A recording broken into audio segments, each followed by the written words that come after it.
안녕하세요. 저는 윤예진이라고 합니다. 현재 시애틀에서 아마존 웹 서비스 일한 지는 5년 가까이 되어가고 있고요. 작년에 팀을 옮겨서 아마존 웹 서비스의 그래프 데이터베이스인 넵튠에서 일한 지는 1년 돼갑니다. 참고로 제가 공부는 미국에서 해서 테크니컬 단어들은 대부분 영어로 할 수 있으니까 이해 부탁드리고요. 그리고 제가 오늘 발표를 할 때 나오는 의견들은 AWS를 대표해서 드리는 의견이 아니라 한 명의 개발자로서의 그 개인적인 의견이라고 이해해 주시면 감사드리겠습니다. 네, 그래서 제가 오늘 이야기할 내용은 이렇게 됩니다. 일단 그래프 데이터베이스가 어떤 퍼포스를 가지고 있는지 그리고 그런 점들이 릴레이셔널 데이터베이스와 비교하면서 보여드리도록 하겠습니다. 그 후 많이 쓰이는 그래프 데이터베이스의 몇몇 유스 케이스 사용 사례들을 보고요. 그리고 현재 그래프 테크놀로지 이코시스템에서는 어떤 그 모델과 어떤 데이터베이스와 랭귀지가 있는지를 간단히 훑어보도록 하겠습니다. 그 후 제가 지난 1년 동안 배웠면서 느꼈던 그 팁들이죠. 그런 것들을 쉐어해서 마무리하겠습니다. 그래서 어젠다에서 보시다시피 저의 오늘 타겟 오디언스는 그 그래프 테크놀로지를 안 쓰셨거나 아니면 저처럼 막 입문하신 분들입니다. 그래서 혹시 벌써 이쪽에 경험과 지식이 많으시면 오늘 발표는 복습 아니면 요즘 입문자들은 어떤 점들을 느꼈는지 궁금해하시면서 들어주시면 좋을 것 같습니다. 네, 그래서 일단 제가 어떻게 해서 아마존 웹 서비스에서 넵튠이라는 팀에 관심을 갖게 됐고 오게 되었는지 짧게 소개를 드리도록 하겠습니다. 네, 저는 2016년에 대학교에서 졸업을 한 후에 아마존으로 입사하게 되었습니다. 당시 제가 들어왔던 팀은 AWS Developer Tools에 있는 하나의 팀이었고요. 그래서 첫 직장이라서 여러 가지를 배우고 있던 중에 2018년쯤부터 아마존에서 이제 오라클을 안 쓰겠다고 선전포 같은 선언을 합니다. The scalability of the AWS services are really important from a security perspective. Our Oracle environment was not able to scale to meet all of our demands. Relational databases were a great technology in the 90s when they really came to the fore in the tech industry, and Amazon used them very successfully many years. Today, we shut down the final Oracle database that used to run our consumer and digital business. In that transition that we made to use AWS, we've gotten huge advances in availability. The site's more robust. In scale, we've gotten advances in lower latency, especially many of the services, critical services that move to NoSQL stores like DynamoDB. Do we have a permission to shut down the database? Are we going to do this? Yes. Yes! 5, 4, 3, 2, 1.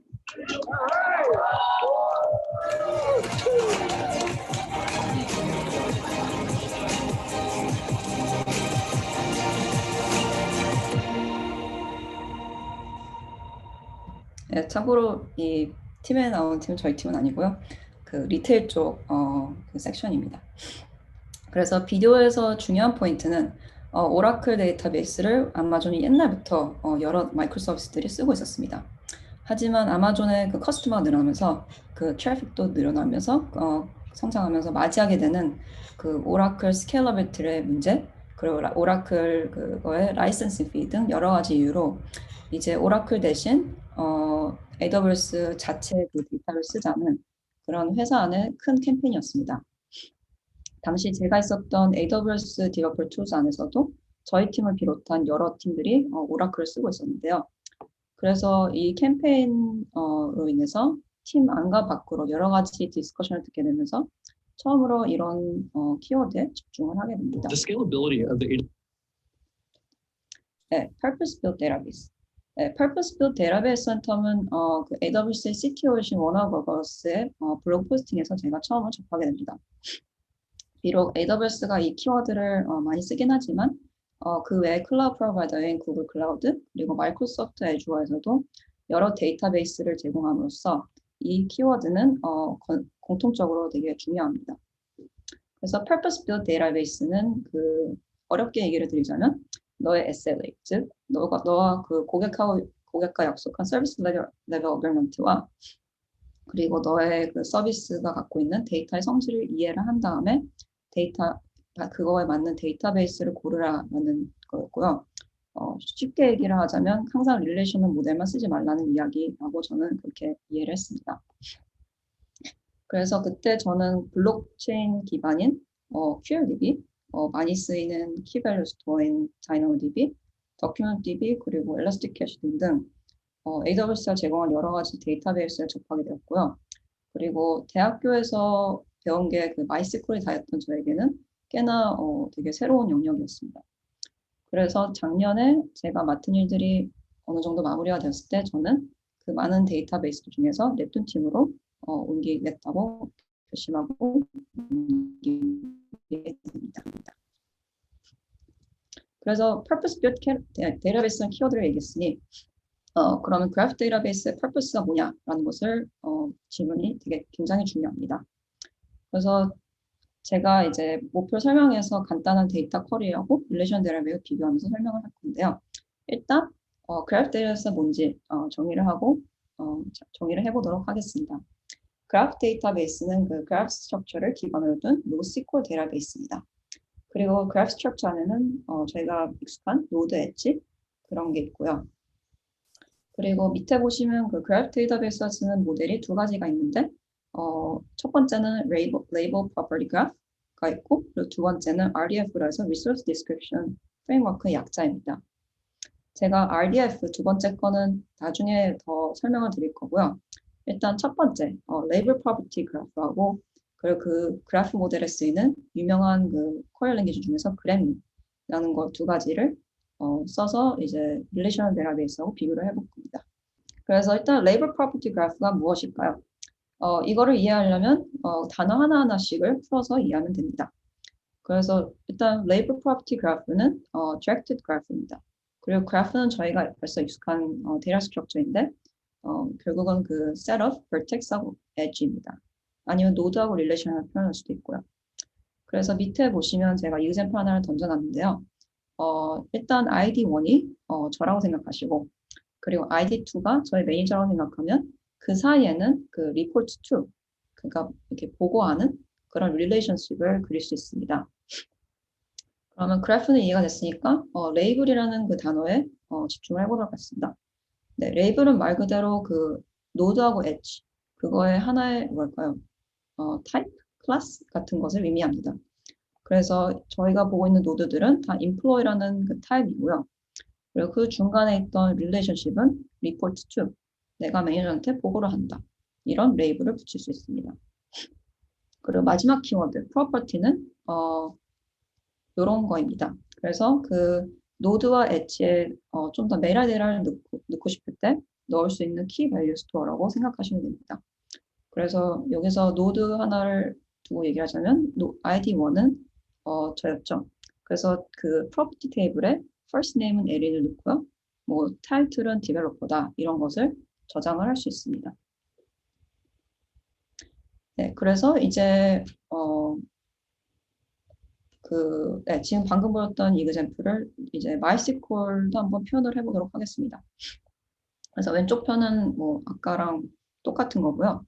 그리고 오른쪽을 보면 제가 하는 MySQL 놀리지로 테이블 두 개를 만들어 놓고 만들어 놨습니다. 그래서 이제 왼쪽에 다시 돌아서 그래프에서 많이 쓰이는 랭귀지로 그램린이 있으니 그램린을 쓸 것이고요.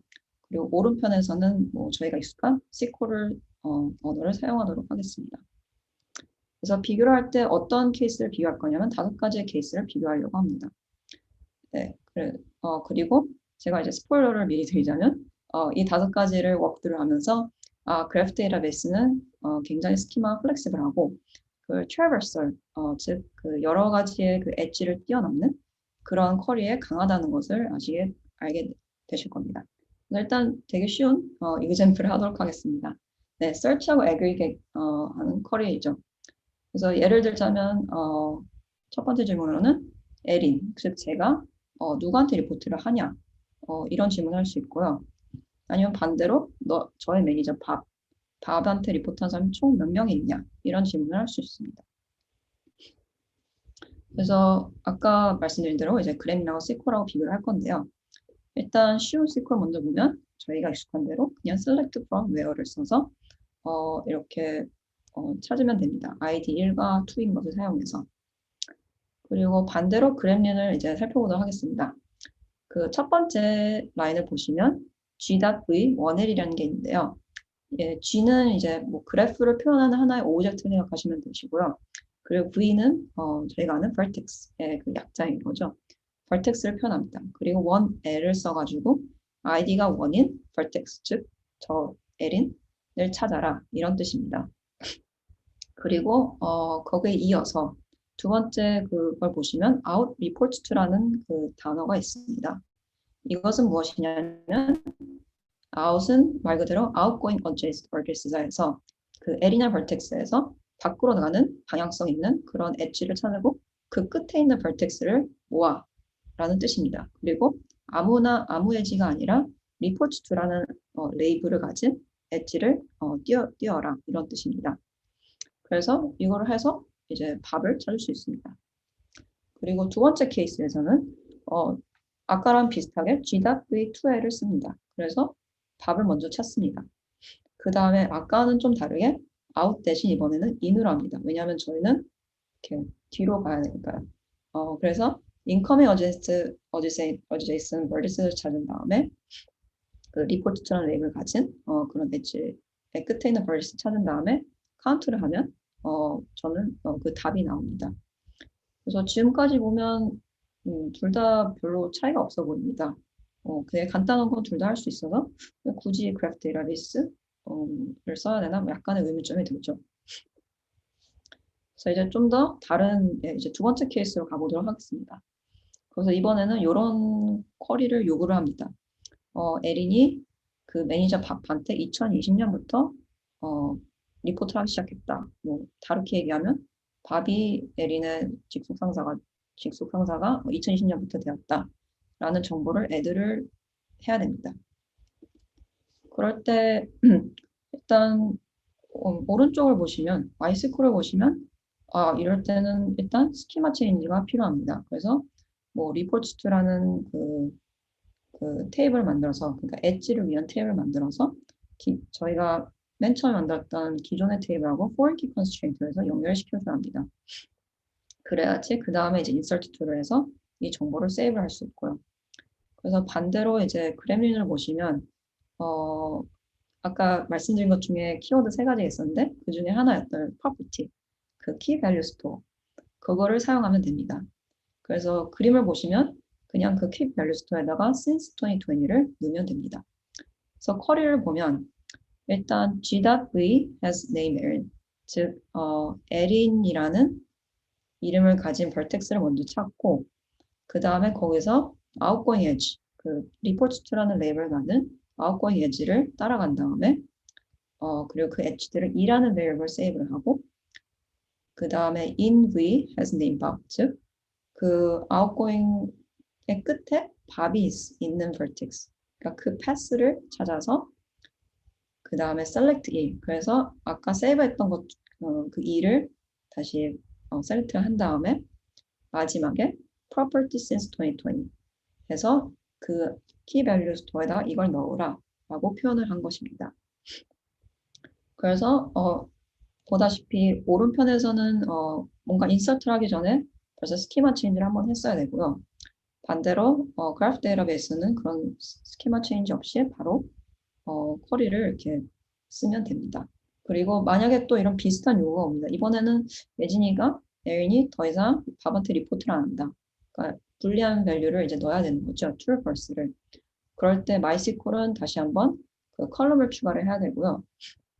반대로 왼쪽 편의 그램린은 아까 똑같이 그냥 바로 쿼리를 인설트하는 쿼리를 써주면 됩니다. 네, 그럼 이번에는 좀 더 재밌는 케이스로 가보도록 하겠습니다. 만약에 저희가 지금까지는 그냥 employee와 employee 사이 그리고 그 직속 상사인 그 관계만을 봤는데 이번엔 좀 더 여러 가지를 넣어보자. 그래서 예를 들어서 에린이 어떤 개발자니까 에린이 어떤 커밋을 푸시를 했고요. 그리고 그 커밋한 체인지가 안타깝게도 버그를 일으켜서 어떤 티켓을 만들어냅니다. 그래서 위에 그림을 보시면 에린이 커밋 45B를 푸시를 했고 그리고 그 45B 커밋이 티켓 어떤 ABCD를 만들었다는 거죠. 그래서 이런 거를 인서트 할 때는 어떻게 해야 될까요? 네, 일단 MySQL 먼저 얘기를 하자면 또 이 노드와 엣지를 위한 테이블들을 정의를 해야 되고요. 그리고 제가 다 안 보여줬지만 또 그 foreign key constraint도 이렇게 define을 해줘야 됩니다. 그리고 그 후에 이제 insert를 할 수 있습니다. 그리고 왼쪽 편을 보시면 그렘린에서는 또 스키마 체인지 없이 바로 그냥 누르면 됩니다. 그래서 첫 번째 두 스테이트먼트를 보시면 이거는 g.addv에서 어떤 레이블인지 커밋이라는 타입 아니면 티켓이라는 타입 그 레이블을 보여주고요. 그 다음에 내가 엑스트라로 넣고 싶은 프로퍼티를 바로 이어서 넣어주면 됩니다. 그래서 첫 번째 투 스테이트먼트를 통해서 저희는 노드를 만들어냈습니다. 그 새로운 레이블과 새로운 타입인 노드인 거죠. 그 다음에 세 번째 라인을 보시면 g.v has name array. 또 이제 에린을 찾네요. 그래서 에린을 찾은 다음에 그 다음에 아까 만들었던 커밋의 노드가 C로 제가 세이브를 해놨는데요. 거기다가 add edge를 더해주면 됩니다. 그리고 엣지를 더해주는데 또 레이블이 중요하니까 pushed라는 레이블을 붙여주고요. 그리고 네 번째 라인에서는 c.add edge 이것도 같은 그겁니다. C에서 그 C에서 T 그 티켓 사이에 엣지를 더해주는 것입니다. 그래서 또 반복되듯이 스키마가 굉장히 플렉시블하다는 걸 아실 수 있습니다. 그러면 이번에는 네 번째로 쿼리하는 것을 좀 보도록 하겠습니다. 이번에는 그 different relationship, 여러 가지의 relationship을 쿼리하는 것입니다. 그래서 예를 들어서 how many tickets were created by Bob's direct reports?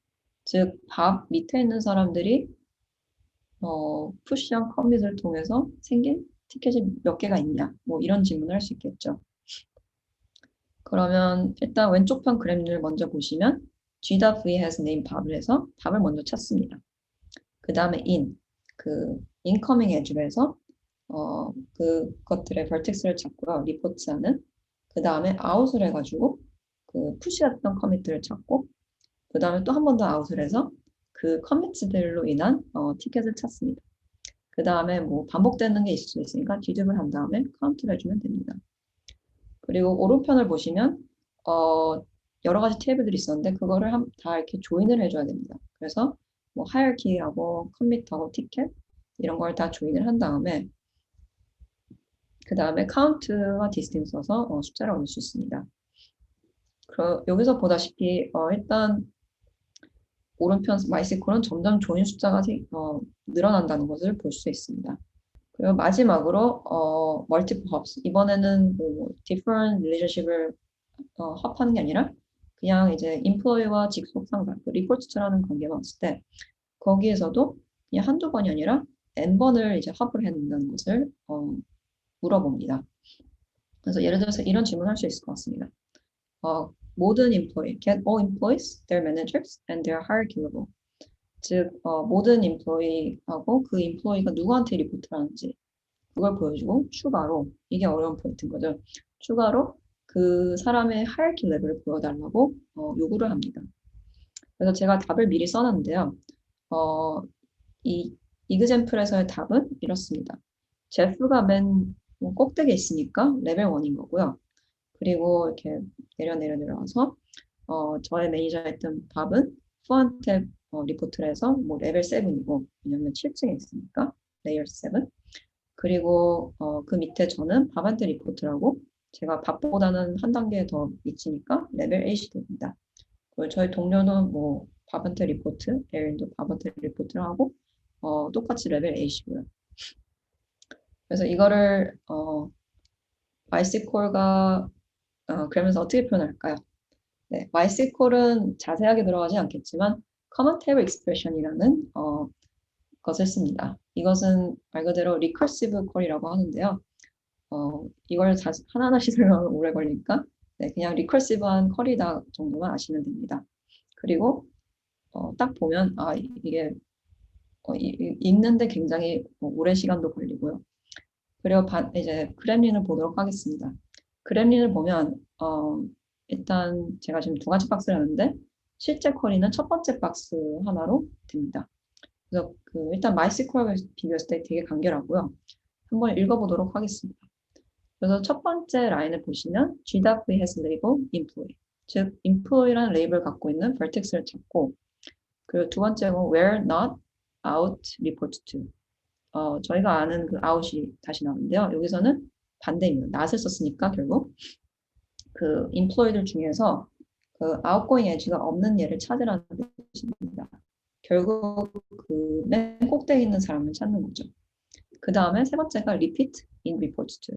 즉 그 꼭대기에 있는 그 루트에서 반복을 해요. 근데 어떻게 반복을 하냐면 계속 incoming edge로 가는 겁니다. 그래서 나한테 들어오는 엣지들을 계속 따라가라. 이런 뜻이죠. 그리고 따라가면서 그걸 트리 형식으로 세이브를 하는 겁니다. 그 다음에 by first name은 그 노드가 안에 여러 가지 정보가 있는데 여기서 first name만 일단 세이브를 하라는 뜻입니다. 그래서 저희는 그 네 줄로 오른쪽에 있는 MySQL을 네 줄로 표현할 수 있고요. 그리고 이제 결과를 이제 explore 할 때 뭐 tree.get object at depth 1 해가지고 엔드를 찾을 수 있고 마가렛을 그리고 레벨 2 해가지고 레벨 2에 있는 사람들도 찾을 수 있습니다. 그래서 여기서 보시면 일단 첫 번째 거는 그 그램린은 확실히 더 인투이티브하고요. 왜냐하면 저희가 생각하는 그 employee hierarchy는 그래프 형태이니까 이런 그래프 쿼리 랭귀지도 굉장히 이해하기가 쉽습니다. 그리고 메모리에도 훨씬 좋습니다. 왜냐하면 오른편은 결국은 조인을 n번이나 하는 건데요. 그러면서 결국은 그 조인한 결과는 굉장히 크고 메모리 세이버 많은 메모리가 듭니다. 하지만 그 그램린 쿼리를 썼을 때는 그 터치하는 노드들만 세이브를 하기 때문에 훨씬 그 메모리 측면에서 적습니다. 네, 그래서 5가지를 저희가 봤는데요. 그러면 그래프 데이터베이스 퍼포스가 무엇이냐? 네, 한마디로 표현하면 릴레이션십을 가장 중요시 여기는 그런 데이터베이스입니다. 그래서 이득이 무엇이 있냐면 굉장히 플렉스블 스키마가 있고요. 그리고 두 번째로는 트래버설을 조인과 메모리를 쓰지 않고 쉽게 쓸 수 있다는 것입니다. 그래서 제가 말로만 표현하니까 모르니까 제가 한번 저희 팀에 있던 아키텍처 분한테 한번 여쭤봤습니다. 너가 뭐 이렇게 실험을 해본 적이 있냐? MySQL과 그 그래프 데이터베이스 쿼리를 써가지고 비교했을 때 어떤 결과가 있었냐를 물어봤더니 그분이 그 패밀리 트리, 한국말로 족보라고 하죠. 네, 그런 패밀리 트리를 관리하는 오르가나이제이션에서 실험을 해봤습니다. 그래서 주로 이제 족보, 그 패밀리 트리를 필요한 쿼리는 그런 이렇게 패밀리를 계속 올라가야 되죠. 그래서 이것도 하나의 트래버스인데 MySQL로 썼을 때는 그 5에서 10초 정도가 걸렸는데 그 그래프 데이터베이스와 그래프 쿼리 랭귀지를 쓰니까 300에서 500ms를 줄어났다라는 그런 놀라운 결과를 저에게 얘기해 주셨습니다. 그리고 마지막으로 큰 베네핏은 인투이트하는 겁니다. 왜냐하면 저희가 생각하는 데이터 자체가 원래부터 그래프였다 보니 그래프 쿼리 랭귀지를 쓰는 것이 되게 자연스럽고 이해하는데 훨씬 적은 시간이 듭니다. 네, 그래서 너무 좋다. 근데 그러면 이것도 그래프로 써야 되냐? 그런 생각도 할 수 있을 것 같은데요. 그러니까 모든 것을 이제 그래프로 본다 이럴 수 있는데요. 네, 뭐 데이터는 그래프이지만 이런 4가지 제가 오른편에 쓴 몇 가지 점들을 체크를 한 다음에 그래프 데이터베이스를 쓰는 것이 좋을 것 같습니다.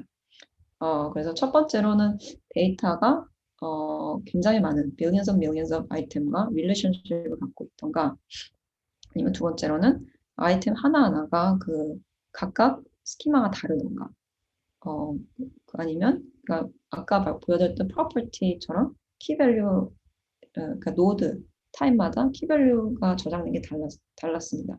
그래서 그런 건지, 아니면 세 번째로 아이템 각각이 여러 가지 릴레이션십으로 연결이 되어 있는지, 그리고 마지막으로 내가 물어보고 싶은 질문들이 트래버설 해야 되는 그런 질문들인지, 이런 4가지 키포인트를 체크를 하신 다음에 그래프 데이터베이스를 써봐야 될지를 결정하면 좋을 것 같습니다.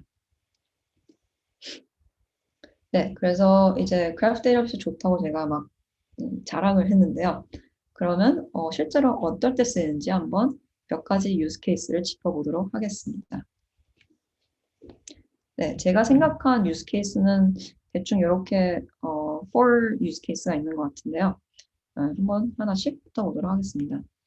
그래서 가장 유명한 use case로 knowledge graph가 있습니다.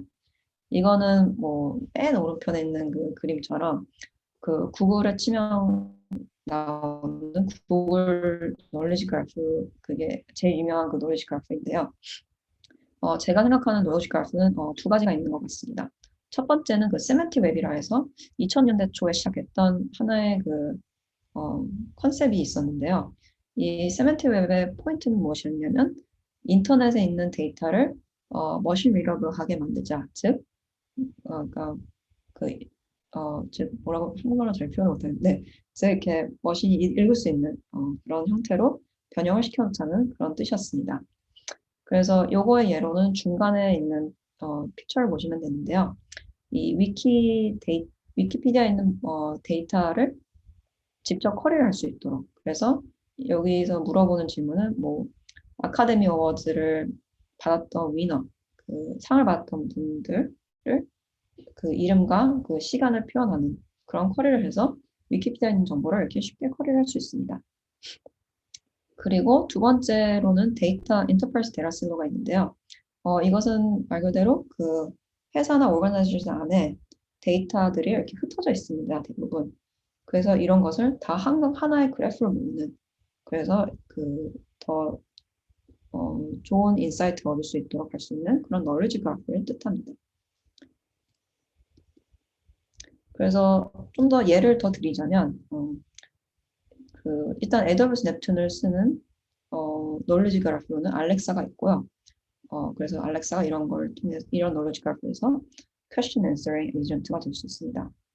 그리고 두 번째로는 unstructured data, 그 structured data를 하나의 그래프로 모은 그런 예도 있습니다. 그래서 작년에 아마존에서 그 퍼블릭하게 공개했던 데이터들 중에서 그 코드 19이라고 해서 게 있었는데요. 이거는 코비드-19에 관련된 리서치 페이퍼와 그런 자료들을 모은 데이터셋이었습니다.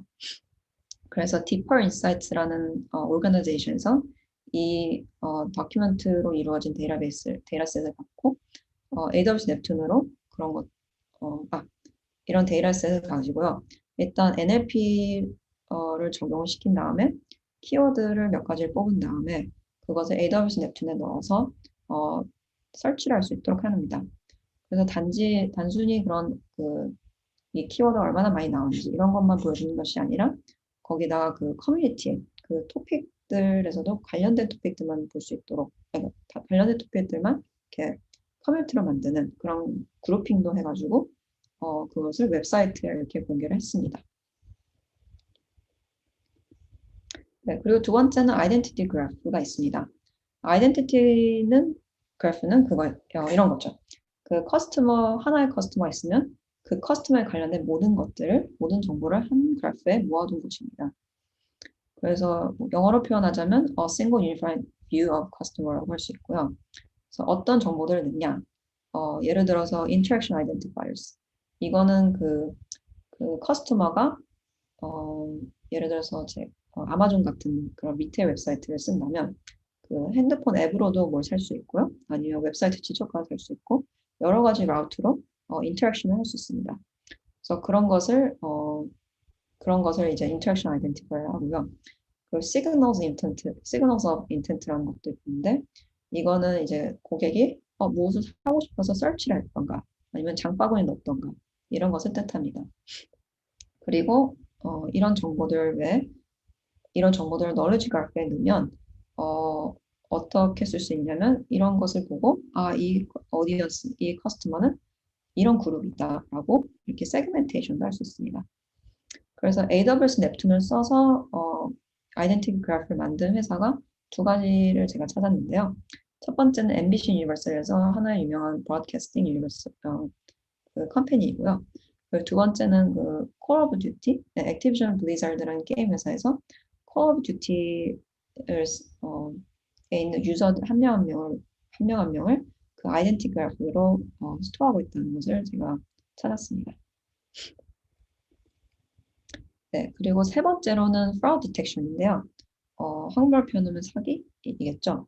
네, 그래서 이것은 그 이제 프로드에 관련된 모든 정보들을 한 그래프에 넣습니다.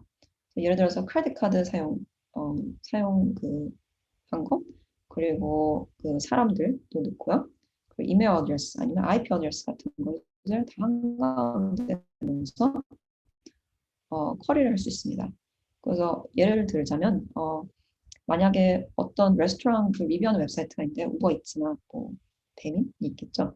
네, 거기서 예를 들어서 1점 별점테러 하는 그런 유저들이 많이 있습니다.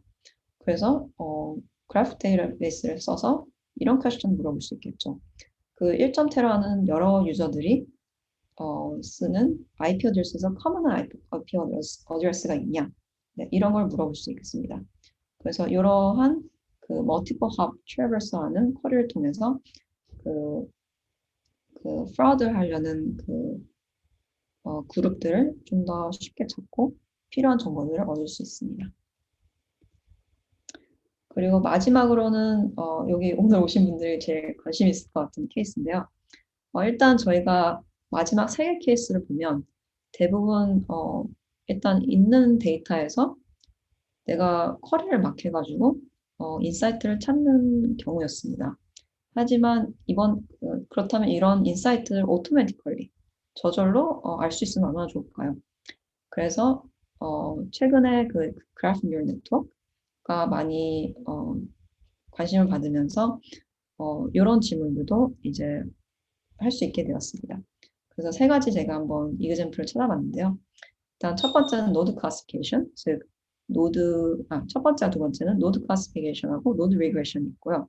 그래서 노드 안에 있던 그 프로퍼티 뷰를 프리딕트를 하는 겁니다. 그래서 예를 들어서 뭐 무비라는 그 노드가 있었으면 그 영화가 어떤 장르일지를 예측하는 걸 수 있고요. 그리고 노드 리그레션 경우에서는 뭐 레이팅이라는 그 노드가 있었으면 그 스코어가 대충 몇 점이 될까라고 프리딕트를 하는 것입니다. 그리고 세 번째로는 링크 프리딕션이 있는데요. 오른쪽 그 그림을 보시면 뭐 유저하고 막 무비 그 노드와 그 레이팅하는 거 그런 엣지들이 막 있습니다.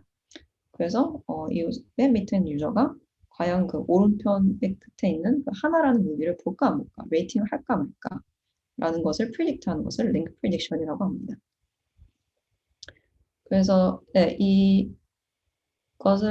이런 것을 보고 작년 12월 달에 넵튠에서 그 넵튠 M이라는 피처를 공개를 했었습니다. 그래서 이것이 무엇이냐? 아까 그 말씀드린 3가지 질문을 좀 더 그 노트북 UI로 쉽게 할 수 있도록 하는 피처입니다. 그래서 오른편에 제가 실제로 있는 그 이그젬플을 제가 이렇게 스크린샷을 했는데요. 여기서 보시면 노트북에서 바로 그 데이터를 S3 버켓에 있는 데이터를 그래프 그 넵튠에다가 로드를 할 수 있고요. 로딩을 할 수 있고요. 그 다음에 바로 같은 노트북에서 ML 트레인을 시작을 시키고 그 엔드 포인트를 받습니다. 그런 다음에 그 중간에 있는 그 박스를 보시면 그렘린 그 쿼리인데요. 거기서 아까와 쿼리대로 조금 다른 점이 있다면 with 넵튠 ML 엔드 포인트 해가지고 그 엔드 포인트를 스페시파이하는 게 보입니다. 그리고 이 엔드 포인트는 같은 네트워크 안에서 그 트레인을 시킨 다음에 돌아왔던 그 리스폰스죠. 거기에서 주어진 ML SageMaker 엔드 포인트를 쓴 것입니다. 그래서 지금 이 예시를 보면 토이스토리라는 타이틀을 갖고 있는 벌텍스가 장르라는 프로퍼티가 있는데 그 장르가 뭔지 클래시피케이션에서 나한테 알려달라 이런 뜻입니다. 그래서 토이스토리의 장르라는 그 프로퍼티가 없었는데 장르라는 프로퍼티를 프리트할 수 있는 그런 쿼리입니다. 그래서 요거는 시간상 제가 다 하나하나 못 보여드리니까 링크를 밑에 두었으니 나중에 한번 그 시간 내실 때 노트북을 한번 실험해 보시면 좋을 것 같습니다. 네, 그래서 유즈 케이스 몇 개 얘기했는데 그래도 실제로 유명하니? 라고 이렇게 물어볼 수 있을 것 같아서 제가 이 그래프를 따왔습니다. 이 그래프는 dbengines.com에서 그 여러 가지의 타입의 데이터베이스를 비교한 것인데요. 왼쪽 편을 보시면 popular change라는 y-axis가 있습니다. 이것은 무엇이냐면 그 여러 가지 그 관심사가 얼만큼 변화가 되었는지를 얘기하는 것입니다. 그래서 지금 이제 색깔 여러 가지 있는데 이거는 이제 이거는 그 데이터베이스 여러 가지이고요. 그게 다 100에서 시작해서 2014년부터 어떻게 체인지가 되는지를 보여주는 것입니다. 그리고 제가 이 그래프를 넣은 이유 중에 하나가 그래프 데이터베이스를 보시면 그거가 지금 제일 많은 관심이 가장 많이 인크리스 했다는 것을 보실 수 있습니다. 네, 그래서 이제 유스 케이스가 왔으니까 그러면 이제 그래프 데이터를 쓰고 싶은데 무엇을 써야 되냐? 그래서 그 생태계를 잠깐 보도록 하겠습니다. 네, 굉장히 뭐가 많죠? 네, 제가 이건 2020년에 그 그래프 테크놀로지 랜드스케이프라는 것인데요. 보다시피 굉장히 테크놀로지가 많고 아직 뭔가 강자가 있다고 표현하기는 어렵습니다. 그래서 저희가 생각하는 릴레이션 데이터베이스를 보면 그거는 쿼리 랭귀지 가장 대표적인 쿼리 랭귀지는 MySQL이고 가장 대표적인 데이터베이스는 오라클이던가 RDS던가 이런 걸 이렇게 몇 가지를 딱 얘기를 할 수 있는데 그래프는 아직 그게 어려운 것 같습니다. 그래서 아직도 그 still maturing 하는 마켓입니다. 그래서 제가 오늘은 다 이걸 하면 시간이 다 가니까 이 박스들만 집중해서 말해보도록 하겠습니다. 그 그래프 데이터베이스하고 쿼리 랭귀지죠. 네, 그래서 그래프 데이터베이스를 보시면요. 제가 일단 오른편에다가 이 또 그림을 붙여놨습니다. 이거는 first wave라는 곳에서 정기적으로 그 여러 가지 그래프 데이터베이스를 evaluate하고 그 랭킹을 하는 건데요. 맨 오른쪽 위에가 그 리더들을 표시한 것입니다. 그래서 리더들로는 지금 neo4j와 AWS 넵튠, 타이거그래프, 오라클, 그리고 마이크로소프트의 코스모스 DB가 있습니다. 그리고 제가 이제 네이버4j하고 아마존 넵튠만 두 개를 뽑아서 비교를 하자면요. 네이버4j는 레이블 프로퍼티 그래프라는 그래프 모델을 서포트를 하고 사이퍼라는 랭귀지, 이거는 네이버4j에서 직접 만든 랭귀지입니다. 그래서 사이퍼라는 쿼리 랭귀지를 서포트를 합니다. 그리고 아마존 넵튠에서는 레이블 프로퍼티 그래프와 RDF 그 두 가지 모델을 둘 다 서포트를 하고 있습니다. 그리고 랭귀지로는 스파크가 그램린을 서포트하고 있고요. 네, 그래서 일단 큰 디퍼런스는 이런 것이고, 그리고 그 외에 비주얼라이제이션이든가 아니면 커뮤니티 서포트, 아니면 시큐리티 이런 피처에서 조금씩 디퍼런스가 있습니다. 네, 그래서 레이블 프로퍼티하고 그래프 계속 이 키워드가 나오는데요. 아까 제가 박스 쳤던 것도 보면 왼쪽 편은 그래프 DBMS가 있고 오른편에는 RDF라는 게 있습니다. 그래서 그래프 데이터베이스를 이 두 가지로 나눌 수 있고 중간에 이제 두 가지를 서포트하는 멀티 모델을 할 수 있습니다. 그리고 그래서 그러면 저희가 레이블 프로퍼티는 많이 얘기했으니까 이해는 되겠는데 그럼 RDF는 무엇이냐? 그래서 RDF에 대해서 짧게 설명을 드리고자 합니다. RDF는 Resource Description Framework의 약자이고요. 그리고 그 트리플이라는 개념에서 생긴 트리플이라는 개념을 사용한 그래프 모델입니다. 그래서 저희가 문법을 얘기할 때, 영어 문법을 얘기할 때 주어, 동사, 목적어 그렇게 세 가지가 있는 것처럼 트리플에는 subject, predicate, object가 있습니다. 추가로 그래프를 넣어서 쿼드도 있는데요. 일단 트리플에 집중하도록 하겠습니다. 그래서 예시를 보시면 밥이 앨리스를 안다 라는 그런 인포메이션이 있으면 이것을 세 가지의 RDF 스테이트먼트로 변환시킬 수 있습니다. 그래서 첫 번째 라인을 보시면 person 1이라는 그런 유니크한 URI를 만들어서 이 URI는 밥이다를 표현하고요. 두 번째도 같이 person 2는 앨리스다라는 이름을 갖고 있다라고 표현합니다.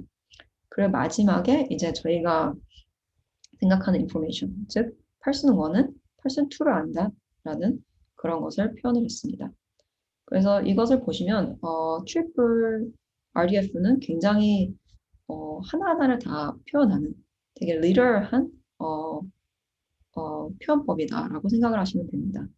그리고 이런 RDF라는 모델을 서포트하는 그런 데이터베이스를 RDF 트리플 스토어라고 이름을 붙입니다. 그래서 좀 더 복잡한 이그샘플을 보도록 하겠습니다. 여기서 보시면 아까는 뭐 하나의 그 팩트였는데 이번은 5개의 팩트를 넣어놨습니다.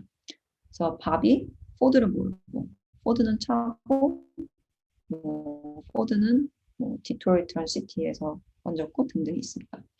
그러면 왼쪽 편을 보시면요, RDF 트리플 스토어, RDF를 표현했을 때는 이렇게 표현이 됩니다. 마치 그 하나하나의 스테이트먼트를 하나하나의 엣지로 표현했다고 보셔도 됩니다. 그리고 오른편을 보시면 저희가 그 오래전에 5개의 이그잼플 봤던 그 레이블 프로퍼티로 표현을 했습니다. 이거는 저희가 아는 그 레이블과 키밸류 스토어였던 프로퍼티를 사용하시고요. 그래서 두 가지가 같은 팩트를 표현한 것이지만 조금 다른 representation이라는 것을 볼 수 있습니다. 그래서 언제 이걸 쓰고 언제 이걸 쓰냐?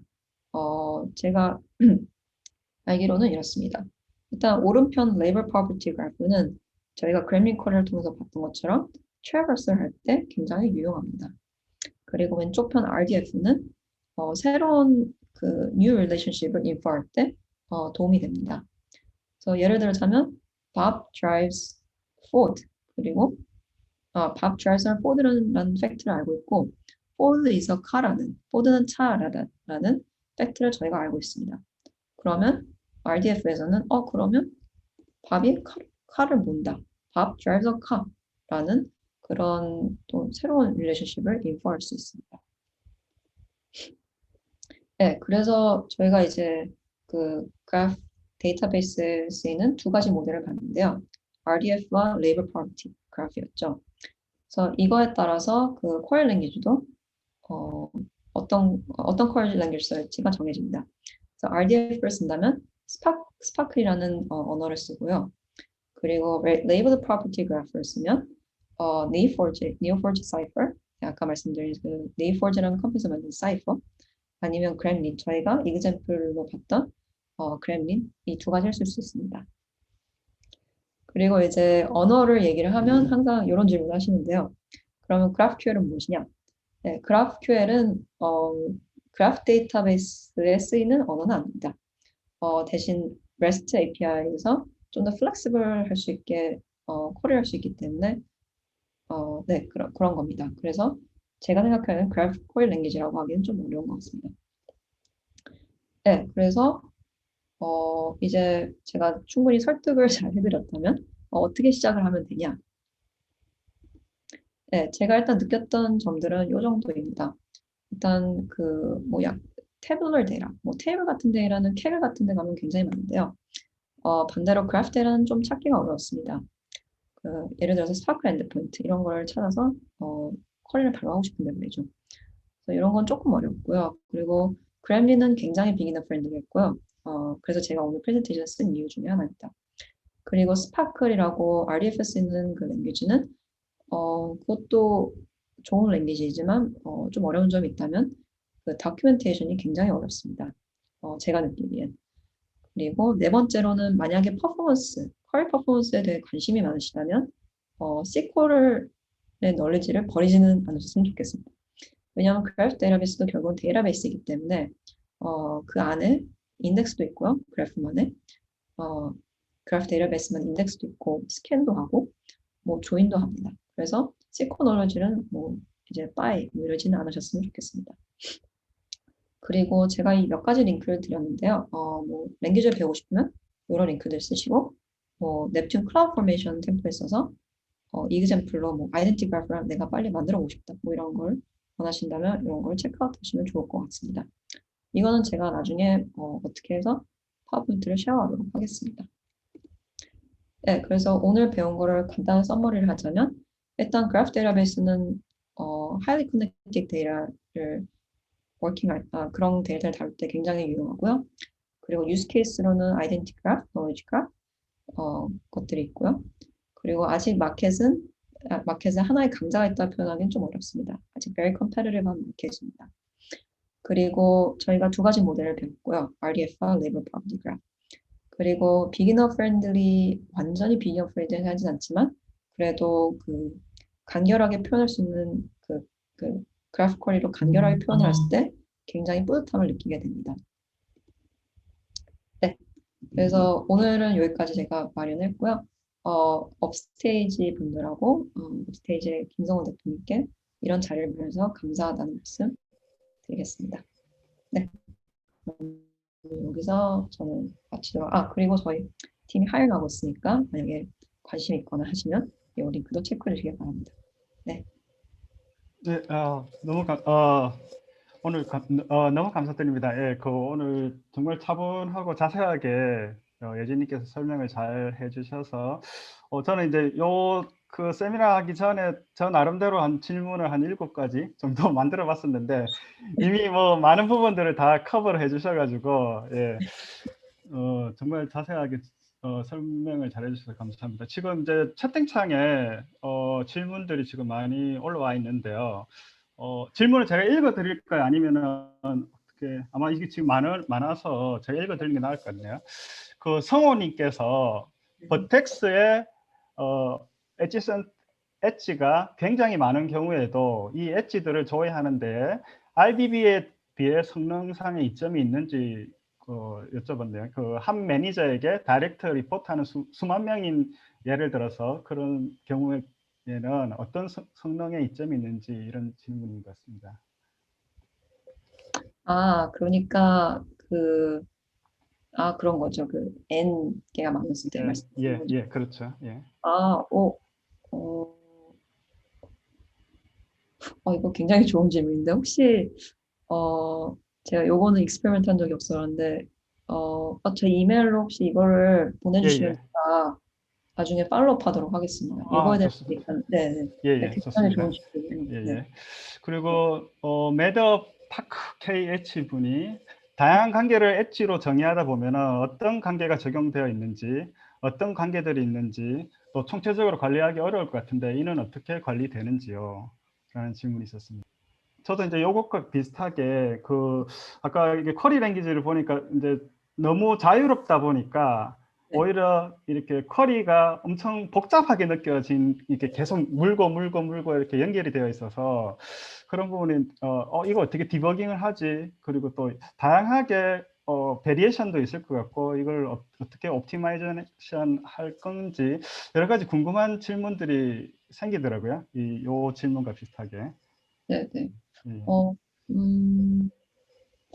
퀘션이 좀 스코프가 넓긴 한데 어떤 걸 답하면 좋을까요? 다는 일단 어떤 총칙? 그러니까 그 오버뷰를 얘기하시는 것 같은데 그런 건가요? 그 엣지 여러 가지 어떤 게 있는지 제 루즈 트랙하는 거였죠. 예. 아마도 스키마 같은 그런 것도 필요할 것 같고요. 한눈에 볼 수 있도록. 예. 네네. 스키마. 그쵸. 그 스키마가 없는 건 맞는데 사실 RDF에서는 약간의 스키마가 존재하긴 합니다.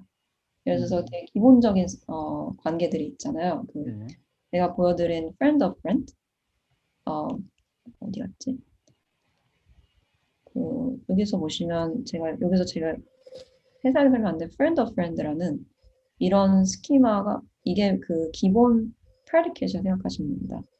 그래서 요런 RDF에서는 요런 그 기본적인 스키마, 기본적인 프레디켓을 사용해서 데이터를 이렇게 뭐랄까요, 스탠더라이즈 할 수 있다고 하죠. 네, 그래서 그런 것들이 조금씩은 존재는 합니다. 근데 그걸 여쭤보신 건 제가 제대로 답을 못한 것 같네요. 그 정도이고 디버깅 할 때는 대부분은 여쭤보신 게 디버깅 어떻게 하냐라는 물어보신 것 같은데요. 디버깅을 할 때는 대부분 이제 비주얼라이저를 많이 쓰는 것 같습니다. 왜냐하면 그걸 봐야지 저희도 이해가 되니까요. 그래서 넵튠 경우에서는 노트북을 해가지고 이렇게 데이터를 볼 수 있거든요. 리서트를. 그래서 그런 식으로 디버깅을 하거나 아니면 그렇게 하는 것 같습니다. 제가 아는 상에서. 그 말씀에 이제 우리가 저장한 노드와 엣지 이런 정보들을 한눈에 이렇게 비주얼라이즈 돼서 그걸 보면서 이렇게 디버깅을 한다는 말씀이신가요? 네, 일단 제가 입문자로서는 저는 그렇게 디버깅 했었습니다. 예. 좋습니다. 그리고 원데이님이 넵튠이 니오4j보다 좋은 점이 무엇인가요? 이런 질문이 있었습니다. 제가 생각하기에 가장 좋은 점은 이런 거였습니다. 그 제가 말씀드렸던 멀티 모델 어디 있을까요? 네, 이거인데요. 그 회사마다 그러니까 네이버제는 레이블 파트너먼트 서포트를 하는데 아마존 웹툰은 그 듀얼이 가능합니다. 그래서 좀 더 그 뭔가를 트라이하고 싶을 때 이 두 가지를 다 트라이할 수 있다는 점이죠. 그래서 이게 제 생각에는 가장 큰 강점인 것 같습니다. 그렇군요. 그 박현병님이 그 릴레이션 DB와 비교해서 그래프 DB가 가지는 한계점이 무엇인지 방금 아까까지는 이제 장점들을 설명해 주셨는데 어떤 한계들이 있는지도 질문이 있었습니다.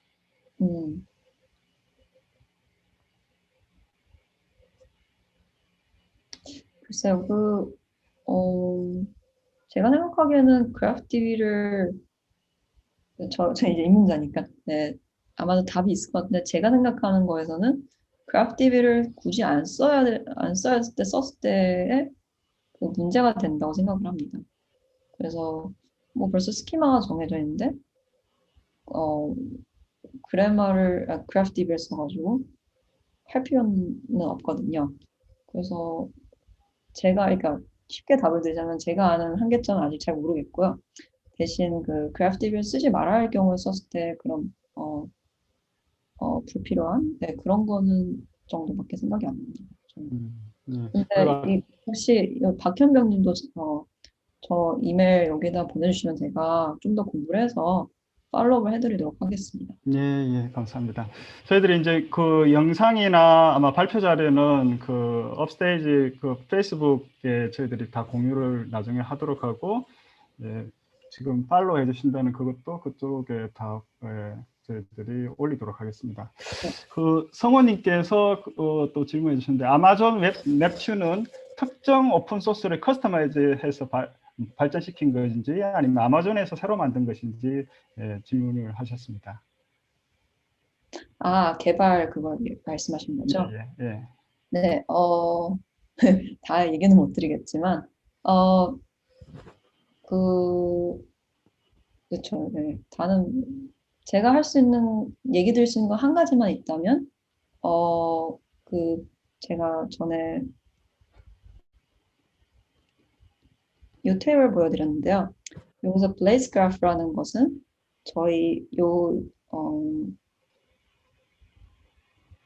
여기서 인수라고 해야 되나요? 네, 그 정도는 했었습니다. 그래서 제가 말씀드리는 건 그 정도까지만 말씀드릴 수 있을 것 같습니다.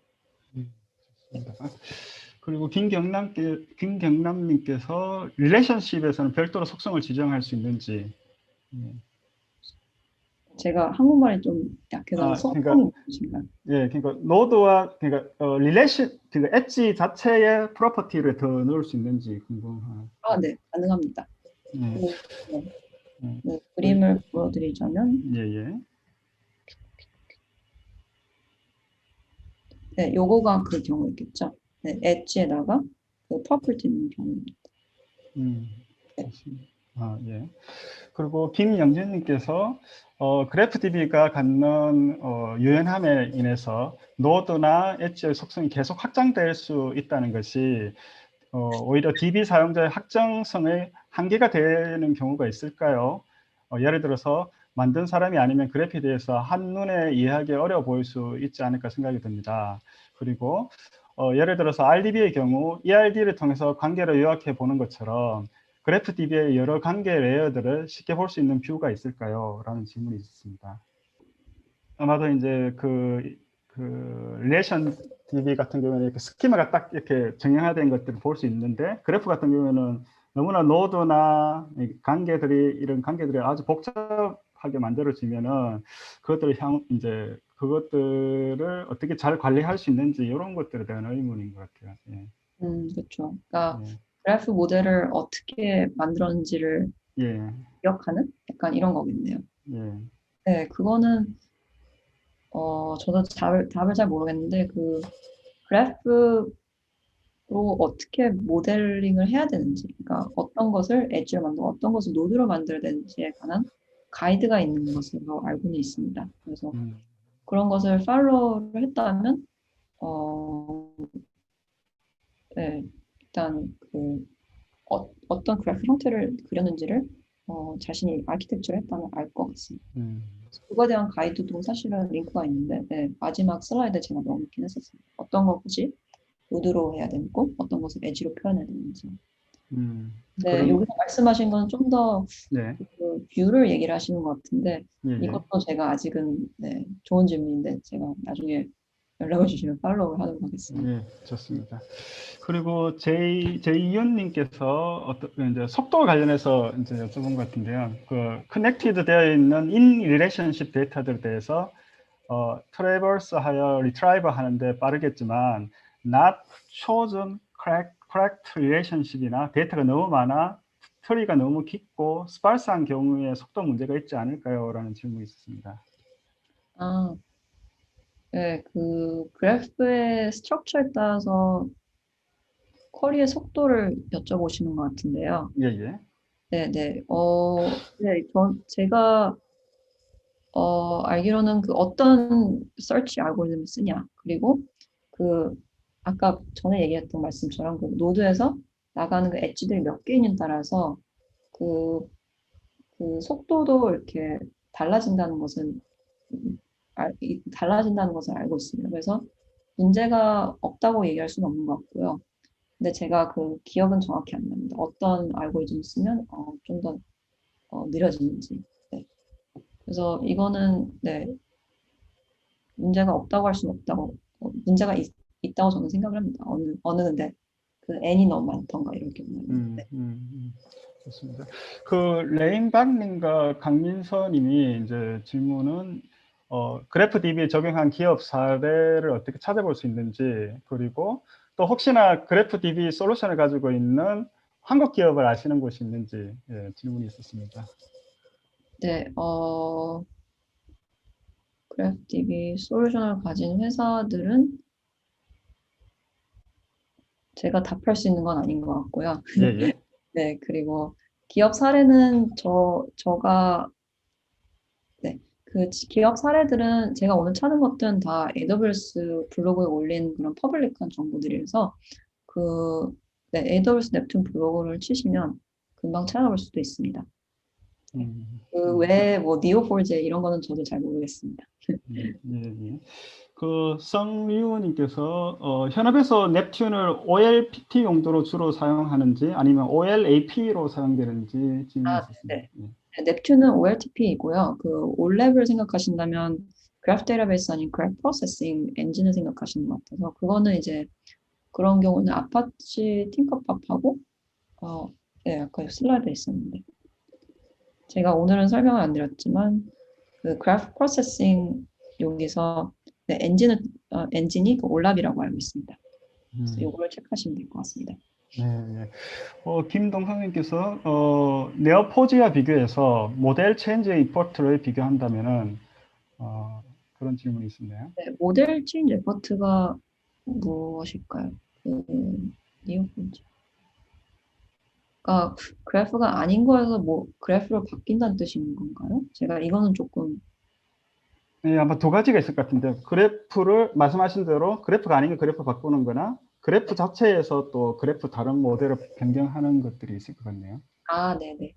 뭐 일단 뭐 레이블 프로퍼티 그래프가 두 가지, 그러니까 넵튠하고 그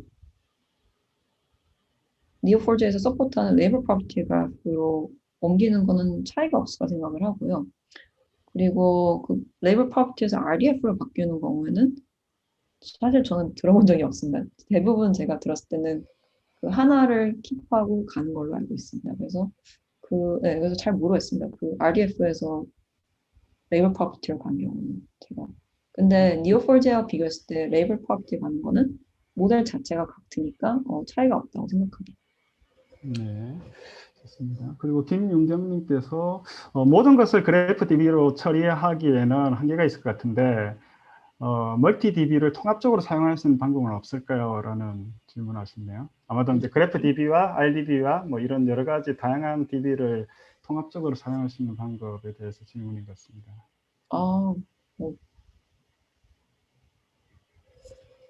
네, 이것도 되게 좋은 질문인데 제가 입문자라든지 아직은 잘 모르겠는데 네, 이것도 이메일로 제가 이메일로 해주시면 제가 팔로우업 해드리도록 하겠습니다. 예. 되게 좋은 질문이네요. 매드업 팟KH 분께서 예시를 들어준 걸 보면 잔이 타는 차는 포드이다. 포드가 생산된 곳은 디트로이트다. 그래서 타는 것과 생산된 자체가 각각 vertex에서 디펜던트한 엣지들인데 이런 관계들을 총괄적으로 어떤 종류가 있는지 어떻게 사용했는지 관리가 가능한가요? 네, 이것도 예, 아마 질문이랑 비슷한 그렇네요. 것 같네요. 예. 스티머가 없는데 어떻게 아냐? 약간 이런. 네. 그렇네요. 예. 이것도 아까 말씀드린 제가 좀 더 공부를 해서 팔로우 하도록 하겠습니다. 예, 감사합니다. 네. 예, 질문이 이제 다 나온 것 같네요. 제가 질문 드리고 싶은 것 하나가 이제 보통 보면 이제 요즘 딥러닝에서 이제 그래프 쪽 관련해서 뭐 DGL 라이브러리나 파이토치, 지오메트리 이런 라이브러들이 있는데 이런 것과 지금 지금 설명해 주신 넵튠하고 이렇게 연결해서 사용이 쉬운지 또 어떤 팁들이 있는지 그런 것들의 예들을 볼 수 있으면 어떻게 보면 되는지 좀 궁금합니다. 네네. 제가 좀 되게 아쉬웠습니다. 사실 유스케이스 4로 되게 짤막하게 보여드렸는데요. 예. 네네. 그래서 말씀하신 대로 요거 한 장에서 되게 많이 ML 더 얘기하고 싶었는데 저도 사실은 공부하고 있는 중이라서 네. 이 정도만 보여드렸습니다. 그러니까 이거가 지금 그 DGL 라이브러리를 쓰고 있는 것이고요. 보다시피 그러니까 어떻게 쓰냐를 물어보신 거죠. 네. 여기서 보여준 것처럼 그 주피터 노트북으로 해서 이것이 지금 여기 살짝 되게 조금은 넵튠이라고 써 있거든요. 네. 그래서 넵튠하고 연결되어 있는 주피터 노트북을 생각하시면 됩니다. 그래서 만약에 제보님이 그 그래프 데이터를 이 S3 버켓에다가 세이브를 하셨으면 그럼 여기서 바로 이렇게 로드를 할 수 있고요. 바로 그 넵튠 데이터베이스로 이 커맨드는 아니지만 그 박스 안에서 할 수 있고요. 그리고 그 세이지메이커 트레인하는 것도 여기서 유튜브에서 바로 시작을 하고 그 리스폰스를 받을 수 있습니다. 그래서 같은 셀, 바로 밑에 셀에서 이제 그램링 쿼리를 쓸 때 그 엔드 포인트를 스페시파이 해가지고 결과를 바로 볼 수도 있고요. 그래서 모든 것을 노트북 안에서 한다라고 생각을 하시면 됩니다. 그리고 시작을 하고 싶으면 그 크라우드 포메이션 템플릿이 있어서 링크 들어가셔서 한번 클릭하시면 있을 것 같습니다. 네, 감사합니다. 원데이님이 라벨 프로파게이션 하는 방법이 궁금하다고 질문을 주셨네요. 프로파게이션이 어떤 의미일까요? 아마도 노드와 엣지가 이렇게 여러 관계들이 있을 때 어떤 레벨이 노드 정보나 또 프로퍼티 정보가 변했을 때 그것들이 다른 쪽에 영향을 미치는 그런 것을 질문하시는 것 같은 거네요. 그러니까 그러면 레이블 변화한 걸 다 다른 데도 변화시킨다? 이런 것은 업데이트하는 거겠죠? 예. 네, 그럴 경우는 그냥 그러니까 그 그램링 쿼리를 하면 그 필요한 그러니까 바꾸고 싶은 엣지들을 다 골라서 뭐 G.E 해서 레이블 이거 이렇게 한 다음에 뭐 업데이트 프로퍼티 이렇게 하면 될 것 같습니다. 그냥 뭐 업데이트 그런 식으로 할 것 같아요. 네, 조금 더 제가 들어봐야 될 것 같은데요. 어떤 걸 원하시는지. 자동으로 레이블이요? 네, 이거는 자동이라면 네, 지금 제가 아는 ML 없이 생각했을 때는 그냥 직접 레이블링을 해주셔야 되고요. 뭐 ML을 얘기를 하시는 거면 이거는 저도 아직은 잘 모르겠습니다. 현재는 노드, ML, 제가 아는 경우에는 지금 넵튠 ML은 노드 클래시피케이션, 노드 리그레션 프로퍼티만 하고 있고요. 그 링크 정도만 하고 있다는 것만 알고 있습니다. 그렇군요. 성류님께서 넵튠에서 세이지메이커로 트레이닝 시 데이터 전처리 없이 바로 되는지 질문이 있습니다. 전처리가 어떤 뜻인가요? 넵튠에서 나온 결과를 다시 세이지메이커로 만약에 보낸다고 할 때 그걸 위해서 다시 또 뭔가 전처리하는 게 필요한지. Pre-processing, 예. training 시켰다.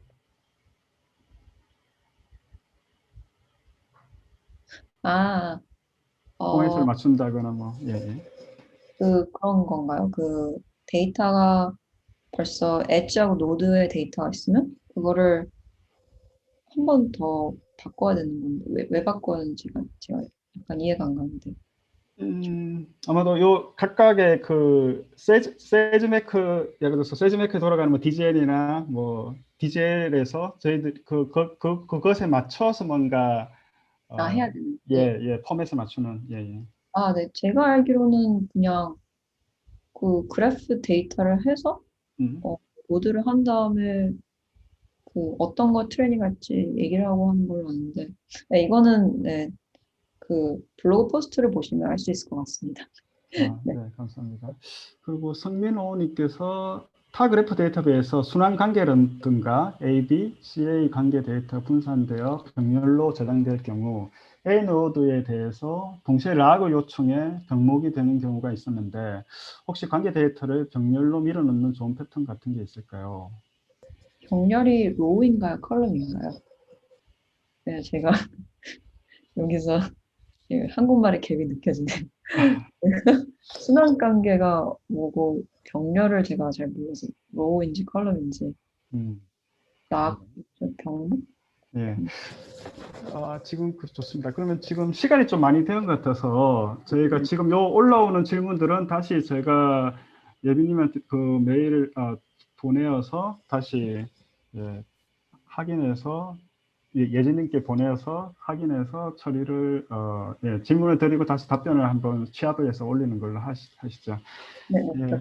네, 오늘 그 그래프 DB에서 많은 정보를 소개해 주셔서 감사하고 또 아마 그래프 DB에 대해서 이제 처음 접하시는 분들한테는 매우 좋은 그 인사이트나 좋은 시작점을 제공해 주신 것 같습니다. 정말 감사합니다. 예, 정말 너무 감사합니다. 오늘